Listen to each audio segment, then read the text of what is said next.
Hello everyone, welcome back to our channel. This is Dr. Richika, your fertility guide. So one topic has come to me that many of my subscribers have told me they want to listen about it, is that 10 steps to get pregnant with a blocked fallopian tube. They want to know about it. So let's talk about what is a fallopian tube. Fallopian tube is an essential organ that is the place where the eggs are fertilized with the sperm, and it leads to the transportation of the eggs as well as the embryos from the tubes to the uterus.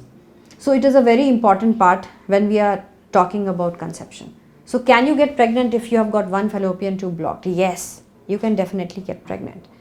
So now let us see the steps what are to be taken if you want to get pregnant with a blocked fallopian tube. So first and foremost, what are the signs and symptoms? Because the patient comes to the OPD and say that I don't know that I have my tubes blocked, never felt any problem. So might be in some cases you will feel a slight discomfort or pain, because many times the fluid goes up and that causes a bit of enlargement of the fallopian tube, but that is a very mild finding. So as you know, we have already told you the importance of the fallopian tube in conception.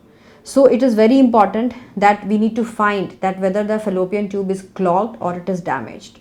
Means if you get a hydrosalpinx done in that where there is any blockage coming or it is totally damaged, means there is a hydrosalpinx that has come.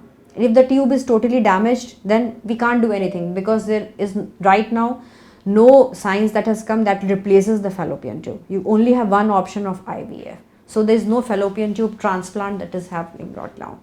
But if you have got a clogged fallopian tube, we can definitely do several procedures on you. We can do a diagnostic lab histo on you. We can do a tubal cannulation on you. So these are some of the procedures we can do if there is a clogged fallopian tube. Then you should always go and talk to a fertility specialist if you have got your HSG done. So if you have got it done from anywhere, many times what happens, you get it done on your own or somebody known to has advised you, you have read it on Google. So after you receive those films, you should obviously go and talk to your fertility specialist who will show you the best way, because now the thing is that you should not lose your time. That is very important.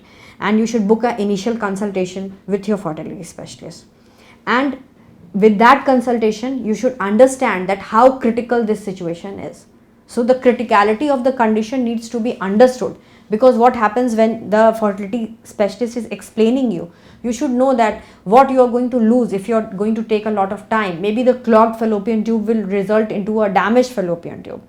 So this thing has to be kept in mind, or it will lead to your low egg reserve later on because the time has gone and you are already having advanced maternal age.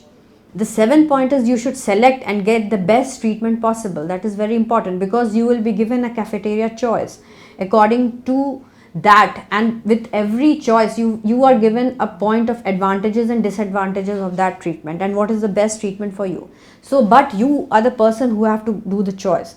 So with all these knowledge, and knowledge is power, you need to come to a conclusion that whether you need to go for the IVF cycle directly or you need to go for the lab histo or any tubal recanalization procedure or maybe the clipping procedure before you finally go into the IVF cycle.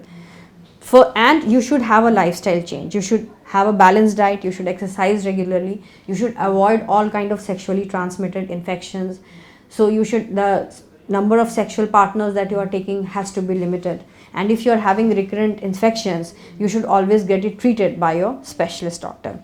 You should have an emotional support, because you have undergone through all this, because you are a common person who is as common as your neighbor who is residing beside you, and that person has conceived naturally. So you also do need your emotional support. You also do need your pie. And last but not the least, you have to be persistent.